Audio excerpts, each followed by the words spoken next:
ಸ್ಮಶಾನದ ಜಾಗದಲ್ಲಿ ರಾಶಿ ರಾಶಿ ಸರ್ಕಾರಿ ಔಷಧಿಗಳು ಪತ್ತೆ. ಟಿವಿ9 ವರದಿ ಬೆನ್ನಲ್ಲೇ ಆರೋಗ್ಯ ಇಲಾಖೆ ಅಲರ್ಟ್. ಸ್ಥಳಕ್ಕೆ ದೌಡಾಯಿಸಿದ್ರು ಡಿಎಚ್ಒ, ಔಷಧ ನಿಯಂತ್ರಣಾಧಿಕಾರಿ. ರಾಯಚೂರಿನ ಎಲ್ಬಿಎಸ್ ನಗರದ ಸ್ಮಶಾನದ ಬಳಿ ಪರಿಶೀಲನೆ ಮಾಡಿದ್ದಾರೆ. ಸೂಕ್ತ ಕ್ರಮದ ಭರವಸೆ ಕೂಡ ನೀಡಿದ್ದಾರೆ ಡಿಎಚ್ಒ ಡಾಕ್ಟರ್ ಸುರೇಂದ್ರ ಬಾಬು. ಔಷಧಿಗಳು ಹೇಗೆ ಸ್ಮಶಾನದಲ್ಲಿ ಬಿದ್ದಿವೆ, ಇದರ ಹಿಂದೆ ಯಾರಿದ್ದಾರೆ, ಇದೆಲ್ಲದರ ಬಗ್ಗೆ ಈಗ ಪರಿಶೀಲನೆ ಆಗಬೇಕಾಗಿದೆ. ಸರ್ಕಾರಿ ಔಷಧಿಗಳಿದು ಪತ್ತೆಯಾಗಿರೋದು. ಟಿವಿ9ನಲ್ಲಿ ಬಗ್ಗೆ ವಿಸ್ತೃತ ವರದಿ ಆಯಿತು. ನಮ್ಮ ವರದಿಯ ಬೆನ್ನಲ್ಲೇ ಇಲಾಖೆ ಈಗ ಅಲರ್ಟ್ ಆಗಿದೆ. ಸ್ಥಳಕ್ಕೆ ಔಷಧ ನಿಯಂತ್ರಣಾಧಿಕಾರಿಗಳು ಡಿಎಚ್ಒ ಭೇಟಿ ಕೊಟ್ಟು ರಾಯಚೂರಿನ ಎಲ್ಬಿಎಸ್ ನಗರದ ಈ ಸ್ಮಶಾನದ ಬಳಿ ಪರಿಶೀಲನೆ ಮಾಡಿದ್ದಾರೆ. ನೋಡಿ, ಅಲ್ಲಿ ಪತ್ತೆಯಾದಂತಹ ಔಷಧಿಗಳನ್ನ ನೋಡ್ತಾ ಇದ್ದೀವಿ. ನಾವು ಪ್ರತಿನಿಧಿ ಮಾತನಾಡಿಸಿದ್ದಾರೆ ಅಧಿಕಾರಿಗಳನ್ನ, ಕೇಳೋಣ ಬನ್ನಿ.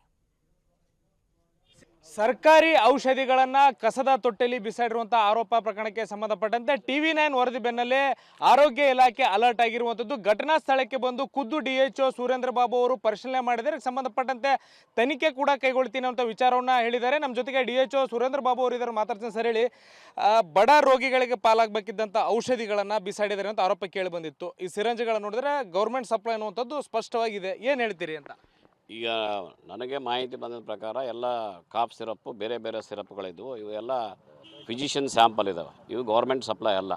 ಸೊ ಅದಾದ ನಂತರ ಅದ್ರ ಜೊತೆಗೆ ಇವಿದ್ದು ಅಂದರೆ ಅವು ಕೂಡ ಪ್ರೈವೇಟ್ ಇದ್ದಾವೆ ಅಂತ ಹೇಳ್ಕೊಂಡಿದ್ವಿ. ಬಟ್ ಇಲ್ಲಿ ಬಂದು ಕೂಲಂಕಷವಾಗಿ ಪರಿಶೀಲಿಸಿದಾಗ ಇದು ಸಿರಿಂಜಸ್ ಅಷ್ಟೇ, ಏನು ಗೌರ್ಮೆಂಟ್ ಸಪ್ಲೈ ಅಂತಿದೆ. ಬಟ್ ಅದು ಗೌರ್ಮೆಂಟ್ ಸಪ್ಲೈ ನಮ್ಮದೇ ಅಲ್ಲ, ನಮ್ಮ ಬ್ಯಾಚ್ ಅಥವಾ ಎಲ್ಲಿಂದ ಬಂದಿದೆ ಅಂತೇಳಿ, ಅಥವಾ ಬೇರೆ ಯಾರಾದರೂ ಕಿಡಿಗೇಡಿಗಳು ಇದರ ಬಗ್ಗೆ ನಮ್ಮ ಗೌರ್ಮೆಂಟ್ ಸೀಲ್ ಹಾಕಿದ್ದು ಮಾಡಿದ್ದಾರೆ ಅಂತೇಳಿ ನಮಗೆ ಬ್ಯಾಚಲ್ಲಿ ವೇರ್ ಹೌಸಲ್ಲಿ ಇಶ್ಯೂ ಆಗಿರ್ತವೆ.